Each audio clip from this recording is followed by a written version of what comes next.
이 시간 대면전 투자부분 송재령 대표 함께하겠습니다. 어서 오세요. 안녕하십니까. 오늘은 더 힘차게 인사를 드려봤습니다. 왜냐하면 미국장이 지지부진했는데 어떻게 보셨습니까? 3대 지수. 예, 이게 어젯밤에 많이들 마음 졸이면서 보셨을 것 같고요. 네. 예, 상당히 사실 이제까지 있었던 시장의 패턴과 좀 많이 달랐죠.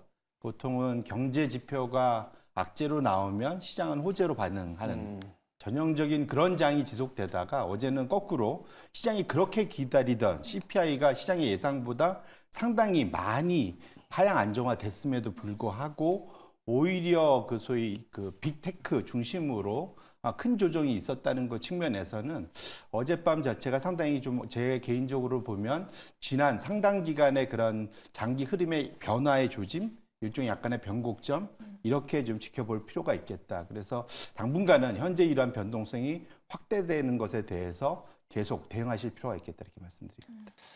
자, 간밤 이전에 사실 시장은 일어나면 오르고 일어나고 오르는 그런, 물론 다우를 제외한 S&P와 나스닥이었는데 그러다 보니까 시장에서는 과열 경고하는 지표들을 좀 신호를 이미 보내고 있었다고 합니다. 예, 저도 줄기차게 이게 좀 너무 집중화되고 있다, 고평가돼 있다는 말씀을 드렸는데 사실 다른 그런 고용 그런 말씀 주셨던 그 경고, 조기 경보하는 그런 신호들이 많은 경고 신호를 주고 있었습니다. 대표적으로는 우리가 봤었던 것 중에 하나인데 첫 번째로는 등락 주선이라고 있습니다. 상승 종목과 하락 종목의 비중을 가지고 상승 종목이 더 많으면 위로 올라가고 하락 종목이 밑으로 내려가는 그 지수 있는데 첫 번째 그 차트를 열어봐 주시면 이것이 서로 이제 따로 돌기 시작했어요. 원래는 상당히 같이 동행을 잘했었는데 따로 놀기 시작한 게 상당 기간 진행이 되면서 이거 좀 과한 거 아니야? 너무 집중화되는 거 아니냐는 걱정을 이미 시장이 주고 있었고요. 두 번째로는 우측에 있는 차트는 전에도 한번 보여드렸던 유동성, 순유동성, 연준의 그러한 그 대차대조표나 레포 이런 것들을 활용한 유동성 지수도 최근 들어서는 유동성 공급이 지지부진한데도 S&P 500, 나스닥 100은 더 올라갔죠. 결국 이런 큰 그러한 괴리 현상, 탈동조화 현상이 이미 시장에 좀 경보를 주고 있었고 어제 그러한 시장이 기다리던 그러한 물가 지표를 보고도 오히려 시장이 이렇게 역으로 반응한 것 자체는 이런 장기간의 탈동조화가 다시 좀 정상적인 활동을 시작한 거 아닌가 이렇게 해석할 수 있을 것 같습니다. 연일 상승으로 투자자들의 그동안 자신감이 엄청났습니다. 그러다 보니 풋콜 비율이 많이 낮아졌어요. 예, 맞습니다. 이걸 좋게 표현하면 자신감, 좀 나쁘게 표현하면 자만감, 이렇게 표현할 수 있는데 행복감 이렇게 표현할 수 있는데 이게 무슨 말이냐면 풋콜이 뭔지 아시는 분은 아시겠지만 콜이라는 것은 기본적으로 미래의 특정한 가격으로 살 수 있는 권리, 살 권리. 그다음에 풋은 팔 수 있는 권리입니다. 그래서 현재 가격을 정해놓고 사거나 팔 수 있는 권리를 사고 파는 걸 말하는데요. 풋콜 레이쇼가 위로 올라가면 풋이 좀 더 많아진다는 거고 내려오면 콜이 많아진다는 겁니다. 결국은 시장을 좀 불안하게 보면 팔 수 있는 권리, 비싸게 팔 수 있는 권리가 빠질 거니까 그게 이제 올라가는 거고 풋콜 레이쇼가 내려간다는 건 앞으로 계속 올라갈 거기 때문에 풋은 필요 없어. 이제 이런 아이디어거든요. 그래서 지금 차트를 보시면 최근 들어서 풋콜 비율이 작년 고점, 7월 달에 고점 때의 가장 낮았던 수준을 뚫고 지금 내려가고 있고요. 그 다음에 더 길게 보면 2015년 이래 가장 낮은 수준을 유지하고 있다. 그런 측면에서 놓고 보면 시장에서는 현재의 상승장이 앞으로도 지속될 거라는 강한 자신감이 현재의 주가 수준에 묻어 있었다는 측면에서 거꾸로 말하면 언제든지 조그만한 변화에도 민감할 수 있는 그런 경계선, 임계점 거기까지는 와 있었기 때문에 어제 그런 약간 격한 반응이 날 수 있었다 이렇게 말씀을 드립니다. 조그만한 변화에도 큰 변동성이 나타날 수 있다. 조그마한 변화에도 큰 변동성이 나타날 수 있는 지표가 우리가 또 흔히 얘기하는 공포지수라는 게 있지 않습니까? 빅스. 간밤에도 근데 크게 오르진 않았어요. 너무 낮다라는 게 오히려 리스크를 너무 짊어지지 않는 거 아니냐라는 우려도 좀 있습니다. 맞습니다. 이게 변동성 지수라는 게 통상적으로 시장이 많이 올라가는 것도 변동성이고 많이 떨어지는 것도 변동성인데 통상적으로는 많이 그러니까 많이 떨어질 때 변동성 지수, 공포 지수가 많이 위로 튀거든요. 네. 그런데 최근 들어서 보면 지난 3년간 변동성 지수가 가장 낮은 수준을 겠다. 이건 이제 실현 변동성이라고 그래서 이미 일어난 것에 대한 변동성입니다.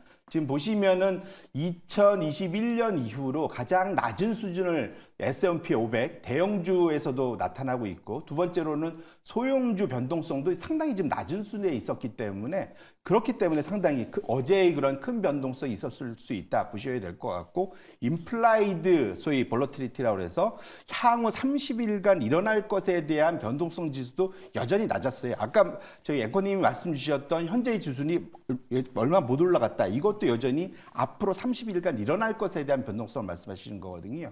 결론적으로는 지금 상당히 변동성이 커질 수 있는 수준으로 많이 낮아져 있다는 것도 우리가 상당히 좀 조심할 필요가 있는 거고요. 지금 보면 소형주가 어제 많이 올랐지 않습니까? 네. 올랐죠. 예, 근데 상당히 이제 올랐던 것 중에 가장 큰 원인은 수급 측면에서 헤지펀드들이 초대형주에 몰빵하고 있다가 소위 소형주를 안 사고 있었거든요. 그러다 보니까 일종의 쇼트 쳐놓고 이것에 스퀴즈가 일어나면서 전반적으로 소형주가 급등하고 대형주가 떨어지는 이런 일들이 반복을 됐었기 때문에 앞으로 저 변동성 지수를 좀 예의주시하시면서 위로 튈 것에 대한 염두, 경계심은 꼭 가지셔야 되겠다 이렇게 말씀드립니다. 그럼 이런 상황 속에서 중소형주들이 조금씩 더 올라와 주고 2분기 실적 시즌에 성적표도 잘 나오면 만사 형통 아닌가요? 그랬으면 좋겠습니다. 네, 그러니까 이게 이제 사실 여기서 베스트 시나리오는 대형주는 이 정도 수준에서 멈춰주고 네. 중소형주로 매수가 확산되는, 그래서 시장 자체가 다시 위로 우상향하는 이 모습이 그려졌으면 좋겠는데, 변동성 지수 측면에서만 놓고 보면 키는 연준이 쥐고 있다. 연준. 이제 결국은 마지막 차트를 열어봐 주시면 연준의 기준금리의 흐름을 지금 보면 5개월이잖아요. 거의 2년 이후로 따라가고 있다라는 겁니다. 뭐냐면 결국은 이걸 소위 여기에 그러한 내러티브를 해석을 해보면 연준이 금리를 빠르게 인상한 다음에 이것이 경제 전반에 영향을 주는 데는 거의 한 2년이 걸리고, 그 한 2년 정도 이후에 경기가 둔화되거나 긴축되고 나면, 약화되고 나면 변동성 지수가 움직이기 시작한다라는 거죠. 결국은 지금 상당히 낮아진 변동성이 지금 연준이 역대급으로 올려놓은 연준의 금리를 따라갈 수 있는 그런 이제 환경, 시간, 시차에 도달했기 때문에 앞으로는 변동성이 확대되는 것에 대해서는 지속적으로 관심을 가지시고 대응할 필요가 있겠다 이렇게 말씀드립니다. 일단 시장 자체가 가파르게 나스닥 중심으로 쏠림 현상이 진행이 됐었는데, 이런 부분들이 물가 하락, 금리 인하라는 어떤 타이밍에 맞게 조금은 변동성이 생기고 있습니다. 자, 이런 변동성을 또 제어하기 위해서는 성장에 대한 그림을 다시 그려줄 필요가 있는데, 그래서 이슈 두 번째로는 이 AI와 관련된 여러 가지 이제 비이클들이 확산되는, 이를테면 이런 거죠. 뭐 AI를 탑재한 노트북, 스마트폰이 많이 팔리게 되면 그동안에는 엔비디아를 비롯한 어떤 공급 주도의 상승이었는데, 이제는 수요가 조금은 올라와 주면서 전체적으로 AI가 좀 더 여타 기업까지 확산되는 거 아니냐, 이런 생각을 하고 있습니다. 애플도 가세할 태세인데 상황을 좀 점검할 필요가 있을 것 같아요. 예, 이게 지금 혹시 스마트폰 언제 바꾸셨는지 저는 가장 마지막이 작년 말에 저도 작년에 바꿨습니다. 그러시네. 보통 이 주기가 언제였냐면 코로나 때들 엄청나게들 노트북도 바꾸고, 그렇죠, 노트북. 예, 그 다음에 스마트폰 바꾸고 많이 바꾸면서, 그러면 사실은 애플 주가나 기타 그러한 그 노트북 관련된 회사들 이런 주가들이 엄청 좋았었거든요. 그때 집에서 할 건 없고 돈은 주고 그러니까 이제 엄청들 전자기기 많이 바꿨었습니다. 그 이제 바꿀 주기가 좀 다가오긴 하는 거죠.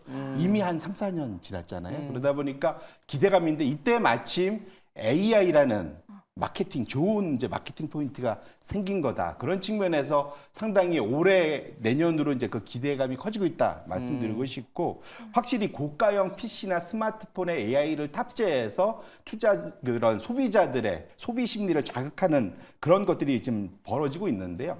아직은 다만 너무 큰 기대를 해서는 안 되겠다라는 것이 소위 시장 조사기관 IDC의 전망입니다. 그래서 올해 지금 연초에 사실은 삼성이 울트라 24인가요? 그러니까 S24 울트라에다가 AI를 탑재해서 발매를 했잖아요. 그리고 이제 애플도 이제 하반기에 발매를 한다고 하는데 결론적으로는 AI 이런 것들 또 AI가 탑재된 PC들이 발매가 되고는 있는데 이것이 올해 전체 PC 판매에서 차지하는 비중은 한 3% 정도?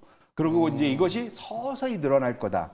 그런 측면에서 놓고 보면 아직은 이게 좀 시간이 좀 걸리는 그런 상황이다 보니 지금 저기 써 있지만 리뷰어들의 평가가 아직은 좀 그렇게 그 뭐랄까 호의적이거나 그러진 않다 네. 보셔야 될 것 같고요. 가장 큰 이유가 마이크로소프트가 그 소위 제공하는 그런 소프트웨어들을 제외하면은 나머지 전반적인 것, 특히 유명 게임 이런 것들이 안 돌아간다, 뭐 이런 얘기들이 많이 나오고 있지 않습니까? 그래서 호환성 이슈가 아직은 있기 때문에 얼리 어답터들 위주로의 그러한 시장이 좀 당분간은 좀 지속될 가능성이 있겠다 이렇게 보셔야 될 것 같습니다.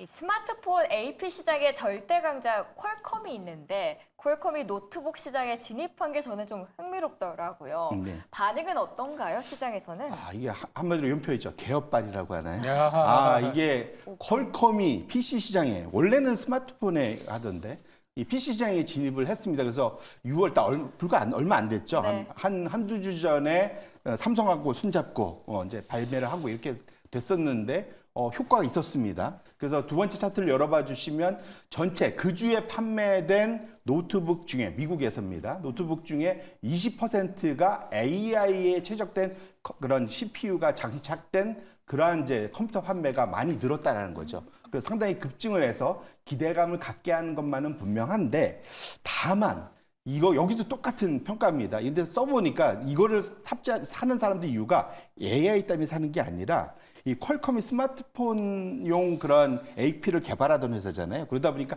저전력에 상당히 그 특장점이 있는 회사다 보니까 노트북도 사실은 오래 들고 다니면서 써야 되지 않습니까? 그쵸. 그러다 보니까 저전력이 필요한 겁니다. 한번 충전하면 오래 써야 되는데 거기에 있어서는 퀄컴의 CPU가 효과가 크다라는 거죠. 그런 측면에서 결국은 이게 사실은 AI라고 포장은 됐지만 AI 때문에 사는 게 아니라 저전력으로 오랜 배터리 수명 때문에 산다는 측면에 있어서는 이 노트북을 판매하는 입장에서는 약간 고민이 분명 있겠다 이렇게 말씀을 드립니다.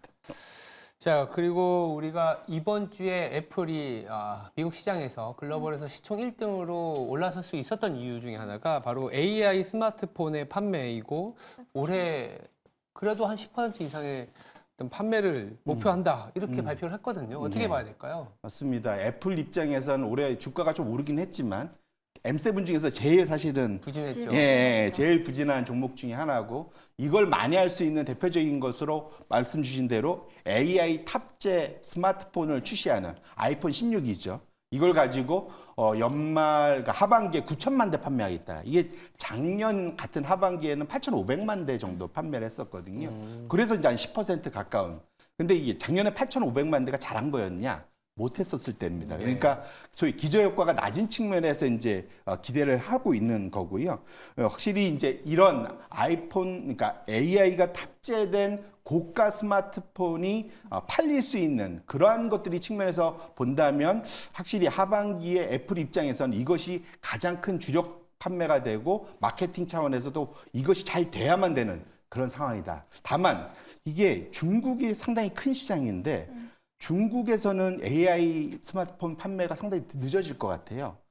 왜 그러냐면 중국에는 구글이나 소위 오픈 AI가 들어가지 못하거든요. 그러다 보니까 중국 AI 업체하고의 협력이 필요한 상황이기 때문에 여전히 중국 시장에서의 아이폰, AI 아이폰 판매는 상당 기간 기다려야 된다. 이렇게 보셔야 될 것 같습니다. 네.